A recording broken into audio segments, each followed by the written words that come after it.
with that said, so I have kind of an integration of sort of 4 different things, the getting things done method. I use ZenKit as a platform. I also use Bullet Journal, and I use Google Calendar, like I think most of us do. And one method that I use for focus is called Pomodoro. So I'll share about that as well. And then I'll just give some words on what I like to call self-management, and then take Q&A if need be. This little image is something that's another takeaway I had from a different book that talks about how there are Friday people and there are Monday people. I guess just for funsies, you give a little thumbs up if you are a Friday person. You're like, hey, thank God it's Friday person. And I guess give the clap if you're more of a Monday person, workaholic, or, I'm really glad for that. Okay. All right. Some Fridays. No ostensible Mondays yet. Yeah. I'll say today, I feel like a Friday person. This week has made me feel like a Friday person. But the whole thing was that you should be grateful for every day. You should say, thank God it's today. Every day has its own sort of novelties, lest you have certain days of the week that you're just dreading. It's not a good way to do life. It's a happier way to just be grateful for the day that is upon you, and grateful for the tasks that you have, and that you're simply alive.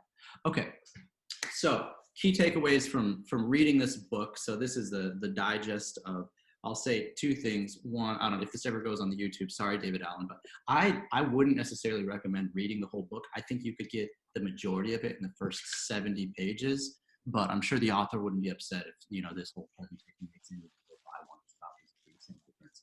But with that said, I do think it was really valuable. The concepts and the ideas and the way it consolidates a lot of sort of common sense once you think about it is really, really helpful. In my humble opinion, the writing of the book could have been 100 pages shorter.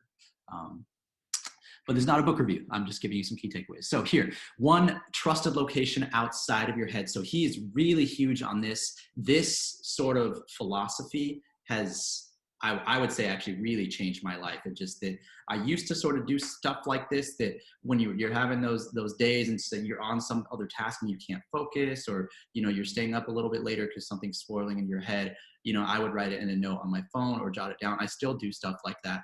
But to have it all captured in one place in your head, and uses this terminology called open loops, which I'll talk more about in a second. But basically, it's anything that is not the way that you would like it to be in your life. It's kind of ambiguous. I can say more later. So, but his whole thing is capturing every single open loop in one sort of trusted place in your head. In someone? And then say it again. Was that a question? No. Okay. So 2, clearly defining what the next action is. So whatever you are working on. So really often we do this thing called procrastinating and putting off a task. And sometimes one of the reasons it will do that, there are multiple reasons to do that, but one is because we're actually a little bit stressed out because we don't know how to approach it. And so his big thing is like, pretend that, you were under fire right now. You had to sit down and you were not allowed to do anything else. You had what is the next action I must take, that I would have to take if I were to address this project or this task right now. And sometimes merely listing that will reduce your stress. Another really helpful takeaway that has been helpful for me, I guess is a simple way to put it, is his 2-minute rule. If you come up on a task and as soon as you're aware of it, you realize it's going to take 2 minutes or less, just do it. It seems simple once you say it out loud, but I can repeat and say that if you don't do it, you'll probably schedule it, you'll put it off, and you'll spend more head time thinking about it than it would have taken you to just do it. So just, you get a 2-minute task, just do it immediately. When you get a task, when something hits your inbox, decide immediately what you're going to do with it. Otherwise, it'll seep back into your head. It'll float in there in an ambiguous place. And later, when you're doing something else, you'll be saying, I must do this now, right? And then scanning it all weekly. I realize in the weeks that I get away from or fail to do this, that my stress picks up and I start to lose my system a little bit. So it's really important to scan it all weekly. And I'll come back to that as well when I describe the horizons. So let's get into that. Okay, so this is a pretty busy slide. but I didn't know how else to present it to you. So I think we're going to be on here for a minute.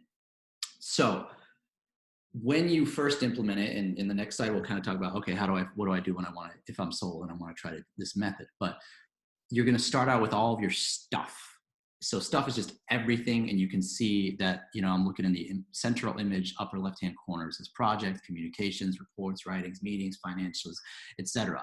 Right. And so all of those things, this is all stuff that might hit your radar. It's your, and all of that stuff, when you collect it in your brain, it goes into an inbox. All right. And we'll talk about ZenKit later. That's what I use for my inbox, so to speak. It's a digital tool. He seems really big on paper stuff. If that's your thing, use paper. It's not for me. So I like it somewhere that I can't lose the internet. I can lose pieces of paper. So, well, you can lose the internet, but you can't lose it forever.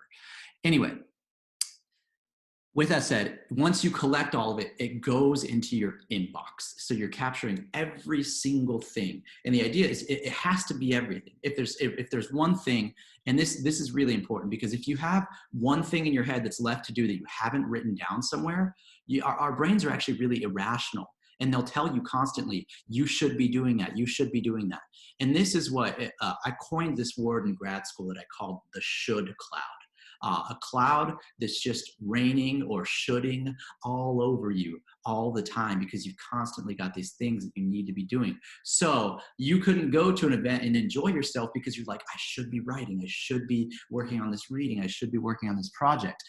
And thus you don't have any peace of mind. And when it is time to enjoy something, you're not actually really enjoying it very much because you're stressed out about the thing. So the thing is, if you have even one loose thing that's not in your inbox, any one thing and all this stuff in your head that's not making it to one trusted location outside of your head, then you're going to stress out about it when you don't need to be. And the other thing too is that our brains are irrational because they'll tell us, I need to do that now. I need to do that now. When in fact, you don't necessarily. It might not be the most important thing you have to do, but it might be the one thing that you left outside your inbox. So the only place it's stored is in your head. And thus your brain is telling you to do it. Now, let's say you've got two things you didn't put in that inbox. Well, go back to the point that our brain that is sometimes irrational will tell you, I need to do that thing now. Well, you got two things and it's telling you, I need to do this thing now and I need to do this thing now. Well, we can't actually do both of those things at the same time. So it's going to drive you crazy. And thus you're going to start losing sleep at night, because then you're sitting there cycling through all the things, what I should be remembering that I need to be doing now. I can't forget that. I can't forget that. So like, let's not sleep until we do it. Or, I need to remember that in the morning. Right. This is where if some of those fell through the cracks, I would revert you back to jot a note in your phone or something quick. It might not be your big inbox, but somewhere that it's outside your head. It's like, okay, I can at least know that those two things or three things that didn't make it into my major inbox, they're outside of my head for now. I'll find that in the morning and then I'll get back to my computer and I'll put them there. Now I can sleep, or now I can enjoy this event, whatever that may be for you, or maybe I can be present in this next conversation. So everything goes in the inbox, right? So that's step one, right? So that's part of capture, right? So just capturing every single thing. So he has these sort of 5 stages that he names: capturing, clarifying, organizing, reflect, and engage, right? So once you've captured everything and it's going into your inbox, so to speak, then you got to clarify, okay, what are all these things? I got all this, I've named it. It's a big list. There's dozens of things on here. What is it?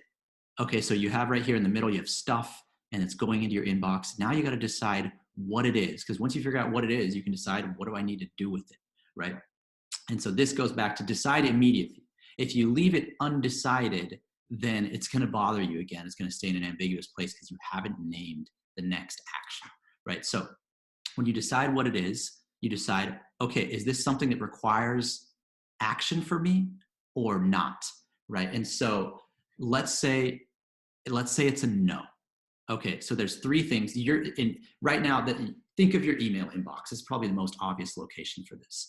Does it require action from me? Okay, maybe this is an advertisement for something that's irrelevant to me.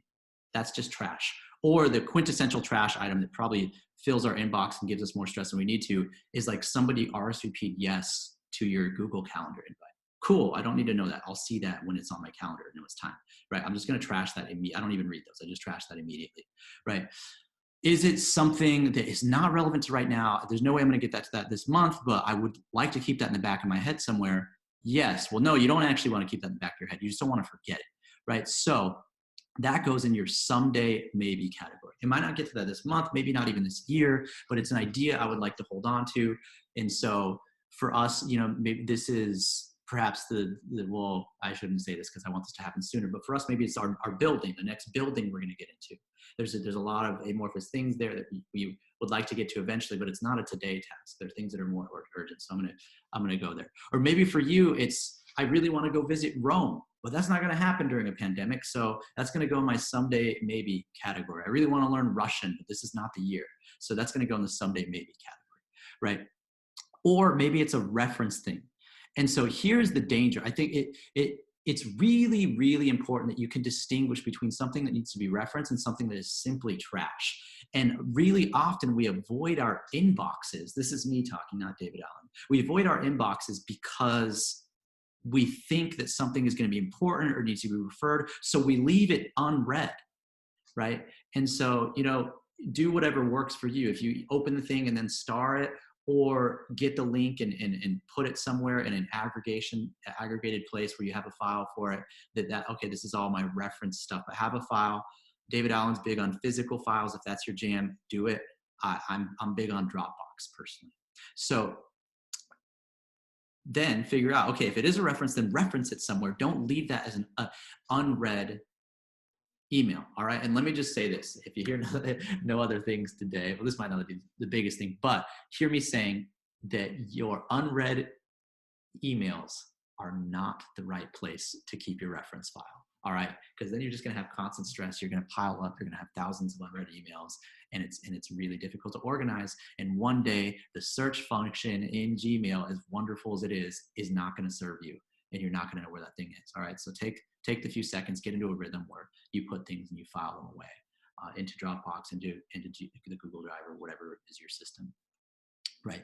And then trash. Trash is, knowing what's trash is so helpful. It gets rid of all the clutter. All of us, I'm looking right now, I actually have these papers on my desk. They're probably trash. Either something I need to read for 30 seconds or just trash, in which case maybe I broke the 2-minute rule there, or maybe it's a 5-minute task of putting off too long. But sometimes something that wasn't trash, you missed a window on it, a week or two goes by and now it's trash because it's relevant, it's moved, right? So figuring that out, we'll get there later on once we get to the implementation. Okay, so that is it actionable? No, like it doesn't require a response from me. Okay, and then store it away, put in your reference. Maybe it's something you do someday, put it up there, or it's just trash. Immediately figuring out what's trash, it's going to clear. You're going to feel so much better once you find out things like, okay, this is trash, this is trash, this is trash, this is trash. Now I can focus on the things that actually matter. Is it actionable, right? You can email, somebody's asking you a question. They want to know where a certain thing is. They want to know if you can schedule a meeting. All right, yes, that's actionable. I need to respond to that, right? And so is it, and then this is, he makes a distinction between tasks and projects. I think I named that elsewhere already in the presentation, but basically a project is anything that includes 2 or more tasks. All right, so once it becomes a project, you need to kind of create more than just a simple task, and you need to write out what the tasks are that are underneath that project and name the tasks there, right? So is this something that's going to take multiple steps? Somebody is saying, hey, we would like to plan this workshop.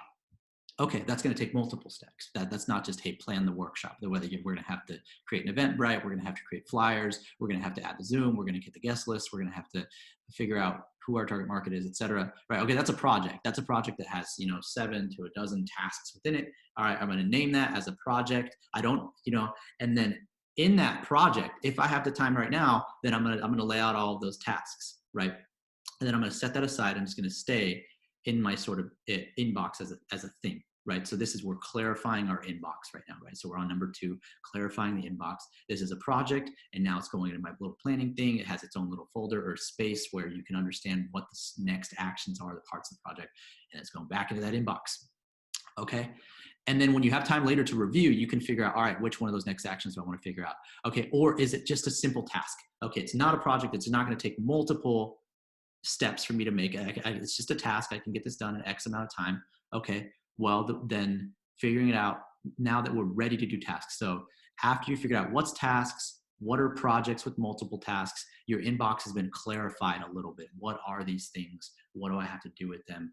Are they actionable? Again, if so, is it a task or a project? Now, if not, one of these three things on the right. Okay, now, what's my next action? All right, and some of this is going to be your intuition in terms of knowing what's important. But let's say you're sitting down, you're like, all right, I got a 2-hour block of time. This is work time to get some stuff done. What's the next action? Now I'm going back to my clarified inbox. I know what, I trashed the things that were trash immediately. I stored the things that weren't.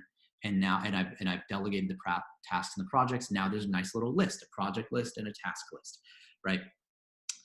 So what do I want to do next? I'm going to go through all of those. Anything that takes 2 minutes, I'm going to do that right now, immediately right now. Again, why? Because it'll take you more time to think about it, schedule it, put it off than it would to just get the thing done. So get the thing done right now, the 2-minute task.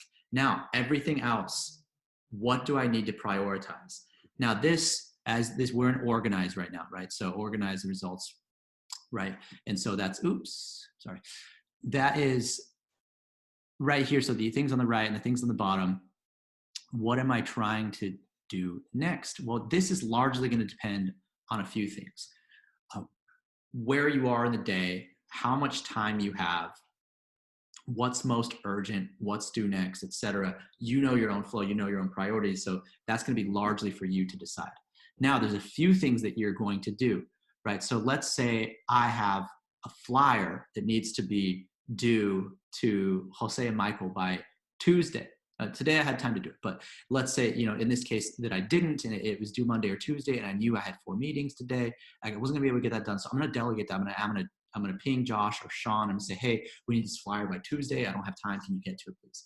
And they'll say yes. And then that will go into my delegated category. I'll show you this later. This will all be visual on Zenkit later. But I've delegated that out, and that's going to my delegated waiting category. It's a task. It's still my ultimate responsibility for that to get done, but I've delegated to somebody. They're getting that done.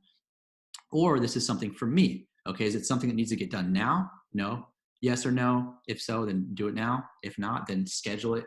Is it a meeting? Okay, then put it on the calendar, right? Is this thing something that's due on Wednesday? And yes, it is. When do I have time to do that? I only have time on Tuesday. So when am I going to get that done? I'm going to put that on my calendar for Tuesday. It doesn't have to be a specific hour, but I know I'm too busy Monday. I know that I'm full today. The only gap I have before Wednesday is on Tuesday. So that's the time it's going to get done, right? And so that might seem like common sense, but sometimes just simple logistics of your calendar can help you decide when. And the power of when is, well, it's very powerful. Sometimes just naming when you're going to get something done will give you tremendous peace of mind about that. Okay, so now you have that, you're deciding when. Once you maybe in your groove, you're doing all these things, and every now and then he wants you to come back and reflect, and every now and then means weekly, all right, on every single thing. So now you've got your inbox, you've decided you've done all the 2-minute tasks, you've decided what's a project, what's a longer task, and you've prioritized what am I going to get done right now, okay, and you reflected on everything you're going to get done later, what you're going to get done now. Now go ahead and start doing those 2-3+ minute tasks. Okay, so that was a lot. Before I go to the next slide, I'm going to pause. Does anybody have any questions? Okay, if not, I'm gonna keep going. No, Jared, I'm sorry. I kind of was. Oh yeah, sure. You might have covered this, man. Because I feel like it might be in the project space, but for like ongoing things that you want to integrate, say maybe like meditation or working out, like do those qualify as on the project side where they're just being integrated into your schedule at a regular interval, or just how does that? Yeah, great question. So I would call that a calendar item. Right? Yeah. Okay. It's kind of different than a task. It's just something you have to be, right? You might have tasks within. If it's like a meeting, you're going to do stuff. It's a working meeting, but I put that on the calendar to know I'm not getting stuff done at this point. This is something I want to do. Now it might be on your list for the day. Make sure you go for a run. I run a to-do list, but I think my to-do list and my calendar are pretty synonymous in that not on the calendar, it really often doesn't get done. And if it's on the calendar, it hardly ever doesn't get done for me. If I've scheduled it, I can know I won't make a meeting that time. I'm trying to run 5 or 6 days a week. And a lot of time, especially it's winter, the sun goes down early. I prefer to run in the sun if I can, and it's cold. So the best time to run right now is actually between like 2 and 5 p.m. Well, that's business time. So I know that right now I have to put in longer days, but I want to take that break at that time. So I try to protect that time if I can. And if not, then it's got to go up or down. So, I wanted to get my workout done these 3 days of the week. Make sure you got it blocked out. If you got to move it up or down, something takes priority, that's fine, but squeeze it in. So I would call that, and I didn't spend enough time, probably at bottom right corner. This is a calendar item. It's not a task as much, but it's a calendar item, right? So schedule those things, I would say, and put them there so that you're not making meetings because you said, I was going to get to that some point, but you said, oh, I'm free. Well, really, your day is flexible, but you're not free, And so you have 4 hours of work you need to get done. You have an hour of work exercise that you want to do that day. Make sure that you've blocked that out somewhere. It can be flexible and where, but you can't then give 5 hours to something else that day. Got it. Word. Okay. So how to implement? So if you're like, all right, I'm going to try this getting things done thing. How do I start doing it? In the book, he recommends 2 full days. I was able to, it took me almost that. It took me about 8 hours probably of like just collecting every single thing, deciding on a system, doing all that stuff.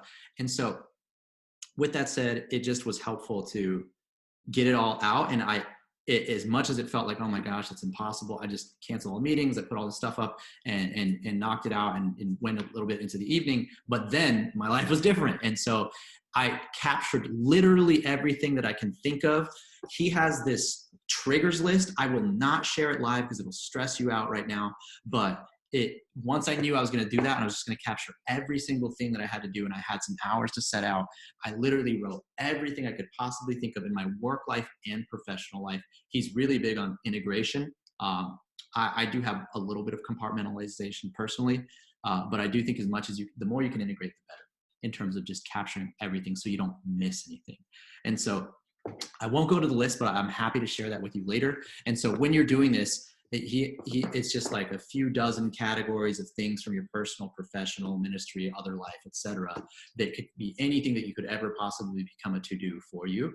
And you'll put it all in one place. And the first time you do this, you're going to have like 100 things or more, but your average will come down to just like a few dozen. And then your stuff that you're going to do today will come usually under a dozen things, depending on the nature of the task. Right. And then the first day you sit down with this, you will trash so many things. I recommend getting a big recycling bin if you got a lot of paper around you, and you will be so surprised how many of those things are trash. And this will be the day that you're going to also if you can get somebody to help you live with somebody that can like affirm that things are trash, that maybe you have a little bit of attachment to a piece of paper that you really shouldn't, then, they'll help. You might get somebody that's better at trashing for you. Right. So get it all, and you're going to recycle it. And then you're going to have your 3 trays. Again, he recommends physical trays. If that works for you, you're like, I have to have papers. I work with paper a lot. Then have those physical trays. You have a trash tray. You have an inbox for everything that hits your to-do list. And then you have a reference place that, it's truly a reference place. It's not just a mixture of everything, right? And you got to keep up with it regularly. The whole thing falls apart, right? So the next thing you got to do is you got to decide, well, okay, what's my software, my task management system going to be? Am I going to be strictly paper? Am I going to use a journal? Do I like the Microsoft To Do kind of thing, etc. Right. And then the last thing you got to do is you got to visit your high level horizons. And I'll talk about that in a second, of stuff. And it's basically a timeline, how great of time, looking out from immediately right now all the way up to like 5+ years in advance, like what I want to do and why. And so with that said, I use ZenKit. So let's talk about ZenKit. Oh yes, so I really love this image. The importance of when you're doing it right off the bat, you're capturing everything in one place so that you're not, having that quintessential moment. It's bedtime and you were so sleepy all day, but then bedtime hits and all you can do is think about the work that you got to get done, right? You don't want to be there, all right? And so hopefully if you implement some of these things, you're hardly ever there anymore, right? And you're sleeping better, all right? If y'all sleep better tonight, then I'll be happy. Okay, so let's talk about his horizons real quick. So the simplest, I'm actually gonna start from the ground. It's just the current actions that you have to do here. And so it's like, this is everything, that's obvious. Things that are before you, you gotta get those done today. All right, then this next stuff is like current project stuff you gotta get done in the next week to the next month or so. And then areas of focus. So your sort of different hats that you wear, your job, if you're in ministry, your family, who you're responsible for, your own personal health, your social life, etc. Right? These places that are just priorities for you, right? And so then considering your goals as you're looking out kind of a larger trajectory, what are the things I want to get done in the next 1 to 2 years? And for those of you who are familiar with SMART goals, you know that it kind of breaks down similarly, right? It's like, well, if I want to get there, then I got to be able to measure this every 3 months, every month, every week, etc. Right? And then what's my sort of vision? Why am I doing those goals? What's sort of the greater reason? What do I expect those to be pointing toward in the next 3 to 5 years? And then, you know, we could have a whole another hour on why. There are many great writings and speeches out there on knowing your why, knowing why you do what you do. Every now and then I'll send a little word of encouragement to the team and reminding us why we do what we do. Because if you lose sight of your why, everything is going to be so hard. You're going to be, when you're stuck in that spreadsheet, when you're on your 4th meeting for the day or whatever, when you're just exhausted and you just don't have any energy for the tasks, it's probably because, you know, well, A, check in with your body first, but B, because you might have lost sight of your why and remembering why you do this. And the work that we do is important. I don't need to remind you of that too often, but you should have something, put it in front of your desk or whatever that reminds you every single day, that's part of your ritual, that reminds you, why am I doing what I do? What is the thing that I want to see different in the world? What is the good that I want to contribute to, right? And so I think that 5th horizon is so core, so important, but these are them. He breaks them down and he recommends that you literally reflect on this once a week. And I agree with that. Do it. It's really helpful. It keeps you thinking what you're doing. And so when your head's to the grindstone, you have the bigger picture or pictures in mind.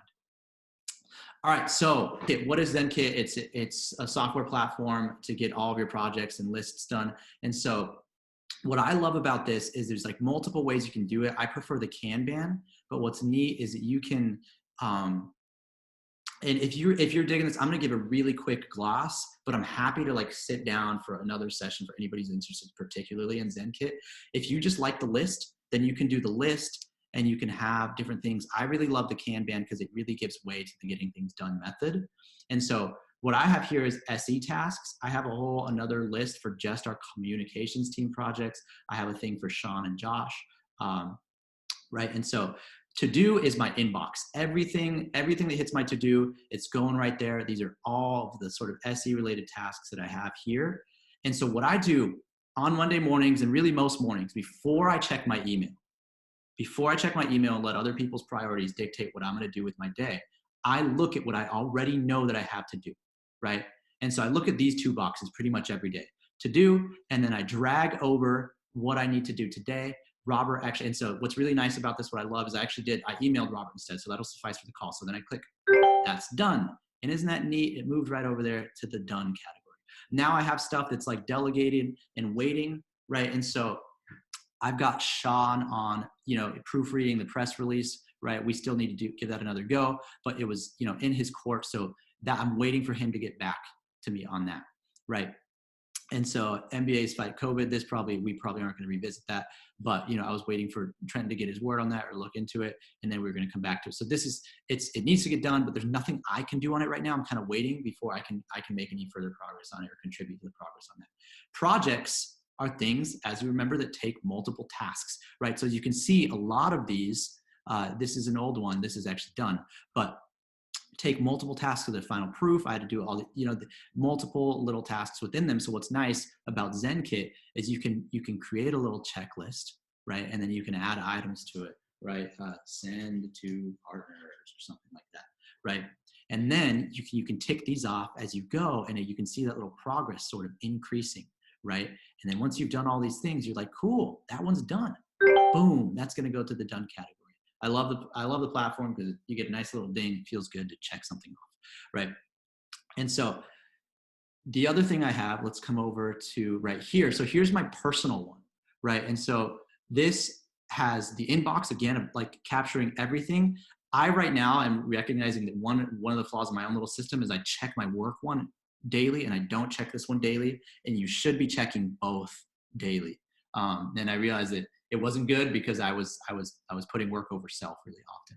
So with that said, you know, these are things that I want to do. These are the things that I'm going to get to today. right? And so get back to this person or whatever. And then so you'll see this one has phone calls. And so this is really important because there's certain things that right now we're kind of all locked up. So you're pretty much at your computer at all times. But let's say in the normal world, you're commuting to places and I got a bunch of phone calls I need to make. So that's when I would say, all right, I'm going to get one of my phone calls done on this commute. I got to get that done today.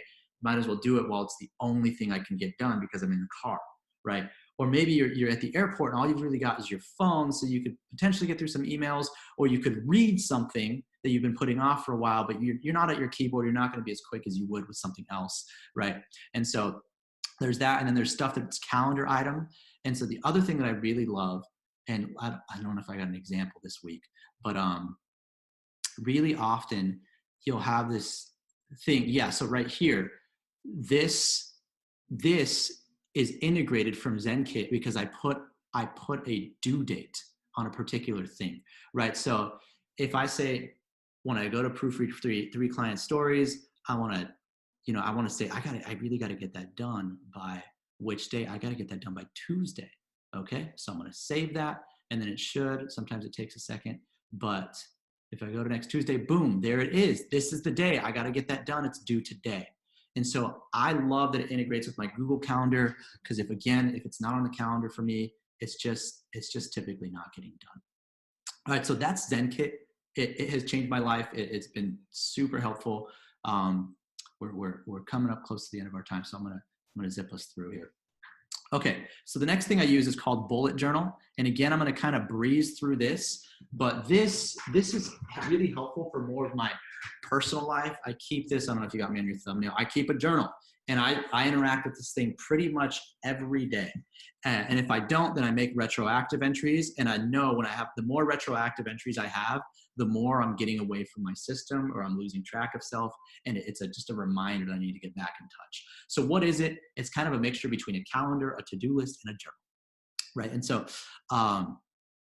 it has sort of keys, right? So you name your tasks that are complete, tasks that you didn't get to that day, they migrated, right? It's a nice way to say that, migrated, didn't finish it.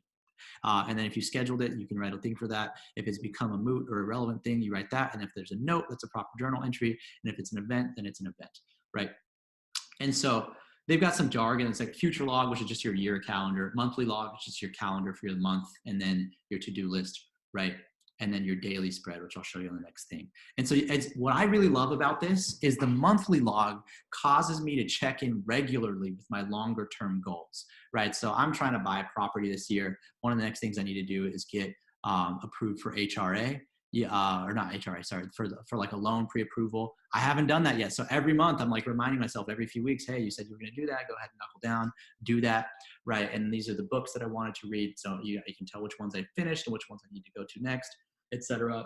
And then I was on like this daily, I don't remember, plank, push-up, sit-up challenge that month, I guess. And so, just ticking off the days that I did that. And then if you have stuff, you can kind of look at your month. I put this in conversation with my calendar, but it's just helpful to kind of jot that down and know that you were trying to do things by certain days, or things that were unique, and not your weekly calendar stuff, which is going to happen once this month.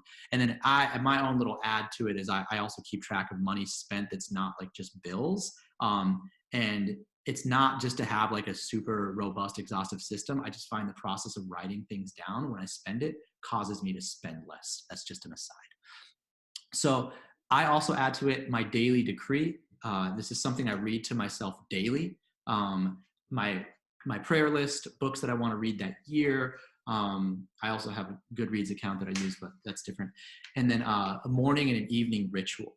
And rituals are super important to get yourself grounded, especially right now. There's like very little structure to our days. We're not moving. We're in the same place really often. And so having those rituals, I have an alarm that goes off on my little watch 3 times a day, right? The first one is my hard stop for the latest. I'll let myself wake up any day, which is 8 a.m. The second one is noon to go ahead and eat, check in, be a human. And the last one is 9:15 to tell me to, sorry. Then it's 5:25 to tell me, hey, if you've been putting in 8 or 8.5 honest hours today, try to find a stopping point now, right? And then the last one is 9:15 to say screens down, right? And so it just helps me, because we can lose track of time. We're not very good at keeping track of time if we don't have something that's reminding us. Which brings us to the next thing, Pomodoro. I realize we're coming up on time. If you got to scoot off now, I can send you the recording later. I'm sorry, we went a little later, use some introduction time. But with that said, the Pomodoro method basically is pick a task or project, and you're going to have a block of time. So let's say you have 3 hours. Even better if you can do this with a person. And so you meet together and you tell each other, all right, what's our goal? What's my goal for the next 3 hours? What's your goal for the next 3 hours? And then you set a timer. All right, so you can do something that's like 25, 30 minutes, or you can do something that's like 50 minutes. If you do 25 or 30, take a 5-minute break after that. If you do a 50, take a 10-minute break, right? And you do this in sets, and you must take a break at the 10. And when you're on the timer, you are focused. Like, you don't check an email, you don't check a text, you are concentrated in on that one task for that amount of time, right? And so really wonderful if you can do this with another person. Right now, maybe just call whoever on the team is closest to you, and when you coincide with free time. Or sometimes I'll even just text a friend and say, hey, here's my goals for the next 3 hours, even if we can't connect because one of us has meetings or something. And just having that external accountability sometimes is really helpful. But at the very least, be accountable to yourself. You set that timer and you say, all right, maybe I don't have 3 hours of focus on me, but I'm gonna focus for the next 25 minutes. And sometimes doing that just forces your hand to get to the next action on the task, right? And so the idea, if you have a good block of time, repeat that X amount of times in relation to how much time you have free or ready to work on projects in that moment. And if you get up to 4, then go ahead and take a longer break, go eat something, get away from your screen, etc. The 5-minute breaks, you're not going to do much. You're not going to really entertain yourself during that time, but at least rest your eyes, get up, stretch, check in with your body, get some water, do something you can, take a bathroom break, whatever, right? Things that you should just be doing anyway. Okay, and then once you're done, check in with yourself or your partner and say, how did I do? This method helped me write my thesis in grad school. Like, I wouldn't have been able to do it without this. And so really, really helpful to just say, I'm going to be well concentrated on one task for a short amount of time. And then I'm going to take a break, and then I'm going to get back to it. And before you know it, 2 hours have gone, 3 hours have gone by, and you haven't gone, the procrastination monkey hasn't caught your attention. Right. Another key thing that I'll add to this, well, actually, let's just go. This is a good transition, actually. So when we talk about time management, everybody always talks about, I don't have enough time. I just wish I had enough time. How are you doing? Oh, really good, but busy, etc. Well, the interesting thing about time actually is we can't manage time.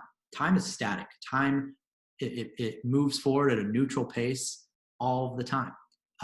What we can manage is ourself. Right. And so when you say, oh, I'm having struggle with time management, what that means is I'm doing things that are wasting my time, or I'm spending my time not doing the things that I wish that I was doing. Right. So really often it's self-management. Right. So when you're back above deciding, okay, what's my next action, or what am I going to do? Another thing besides, like, where am I? What technology do I have access to? Am I in the car? Am I at an airport? Whatever, is how's my energy level? And maybe you had a long night, maybe you're tired, whatever, but if your energy is low, then maybe you can't actually do the most important urgent thing right now. Maybe all you've got time to do is like plug those names into that spreadsheet. Like, that's all you've got energy for. I can do this mindless task, and I'm just going to do this, and I'm going to, put on some music in the background. And, that was going to be a tedious task anyway. I had to do this 2-hour task at some point. Might as well get it down right now. Well, that's all I've got. Or you're like, you know what? I can't even focus on that. Right now, I can clean my kitchen. That's what I'm going to do. It's got to get done at some point. Might as well do it right now, where I really don't have the mental capacity to do anything else. And I think that's really important, to just know where your energy is at, so you can save for later what you can do when you've got better energy. If you're feeling really great, then lean into it and knock out those harder things that you've been putting off, right? So I already talked about where am I, what I have to do. And when you're feeling that, we all get it, right? The procrastination bug, you're stressed, you've been sitting at your computer for hours, you haven't seen another human in a while, whatever. What are your open loops, right? And again, so he defines this as anything in your life that is different than how you would like it to be. Now, I think in the book, he primarily means tasks, but this can be anything. Maybe this is a relationship. Maybe you're struggling with something difficult. Maybe you've had a loss in your life recently that is a tremendous, I don't want to say distraction, but it's pain, right? And so maybe you're in a, there are exceptions to be made when you're in special circumstances. The bottom bullet here, any open loops, right? that's like, heck, maybe it's time for me to schedule a therapist. And that's the next thing I need to do, because this has been a daily distraction for me. And I just am not able to focus. So it's a constant thing in my life that is different than the way I want it to be, or I have a certain thought, or, I'm not practicing a lot of like a positive affirmation lately, right? I'm having a lot of negative self-thought, right? And so that stuff will super get in the way. And if you're in a fog, then you're not going to get anything done, right? And so that self-management is super important, right? So that's when, check in with your body. Ask yourself, when's the last time I showered? Have I eaten in the last few hours? Have I slept, right? Sometimes when I check my energy, I get down, you know what I mean? It's like goes from like hard, difficult task, low level task, like, all right, just do a chore, to conceding all the way down to, you know what? I got nothing. My temptation right now is to like go on some time wasting website. I think the better thing to do, if I'm really in a pinch and stuff's urgent, I need to be getting stuff done right now, and I know that I'm having diminishing returns, I just got to concede and take a nap. And that's one silver lining of the pandemic. If that's where you're at, then concede, take that nap, and let the next 4 hours be great. Or maybe you got to concede the whole day, and that happens too sometimes, hopefully not too regularly, but you do. And it's like, all right, you know what? I'm going to go off my screens for the day. And I'm going to try to, I'm just going to go, I'm going to get out. I'm going to go take a walk. I'm going to do what I have to do. If that doesn't bring me back, then I just got to concede today, and I'm going to try to get as good of a night of rest as I can. And just say, all right, I've conceded, rather than lying to yourself and saying, I'm going to get back to this. I'm going to get back to this in a second. And then you've lost 4 hours and you feel guilty about it. If you just decide, all right, I'm just going to be off, and then tomorrow I really am going to get to this, right? Or you know what? I'm going to put in 25 more minutes, and then I'm going to call it a night, or I'm going to call it a week, right? That just can't be every day. If it's every day, then there's another issue, right? But okay, and then the other thing in line with that is you should be scheduling rest regularly. Christians like to talk about this all the time, but we're not super good at doing it. Right. I'm sure, those of you who have been in churches have heard sermons on Sabbaths and things like that. But it is real, the Bible, and if you've read the 10 Commandments, the paragraph, there's like a bullet point for every other commandment. There's a paragraph for the Sabbath. But if you're not a Bible kind of person, really rest it's just, look at anything that you have. All of your technology has batteries. Your car needs gas and oil and things, right? It's all an extension of us as humans. We get depleted and we need to recharge. And so you should schedule that. The Pomodoro method is similar to resting, right? The idea is that you take a break when the timer goes off because you said you would. You don't take a break when you're stressed out of your mind. And same for the week. You take a break on Saturday and Sunday because you said you would, or whatever your days off are during the week. And you are off. Be off when you're off, right? Set that boundary. If you want to set an hour during the day, and I'm, again, working from home has put some flexibility. What I'll do is I tell myself like 9 honest hours. Try to cap yourself at 9 honest hours. The work is ever flowing. It's a constant stream. You can never get it all done. And if you do, you're just going to create more work for yourself. So what I can do right now, if I'm feeling right now the absence of some coworkers, some slack that's created in their absence, things that it's overwhelming, but I cannot, in fact, ever do more than my maximum capacity. So if my maximum capacity is always going to be the same, then I'm going to try to stay right there or at a healthy amount. So what I can do is what I can do. I can put in 9 honest hours today. I got to where I got, as opposed to being like, no, I'm going to work 17 today. I'm going to stay up till 3 a.m. I'm going to wake up at 4 a.m. and, do this, burn the candle at both ends. And then 2 days later, you're just washed. And then you need to take a full day off, right? So just a steady, if you can, 9 honest hours, 8 honest hours, whatever your workflow's at. And say, you know what? I got to where I could today. I'm going to try to get to that stopping point. That's my 5:30 alarm every day. And if I start later, the time starts when I start. If I have an 8:30 a.m. meeting, and I'm feeling a grog right around 5 p.m., then okay, I can call it, right? If I didn't start till 9:30 a.m. one day, then I might go a little bit later. Or if I do work, a 12, 13-hour day, I try to take some liberties the next day and say, hey, have a balance. You worked a lot yesterday, you put in that time, give it back to yourself today, right? Or vice versa. You had a tough day yesterday, and you got more energy today. Go ahead and say, you know what, I'm gonna pay that back, right? So self-management's tough. To each their own. You know yourself better than anybody else. And so you got to know where your weaknesses are. You know which hours of the day you work better than others. You know what your distractions tend to be. So you got to get those out of your life, right? So that's self-management, and that is it, y'all. So we are done.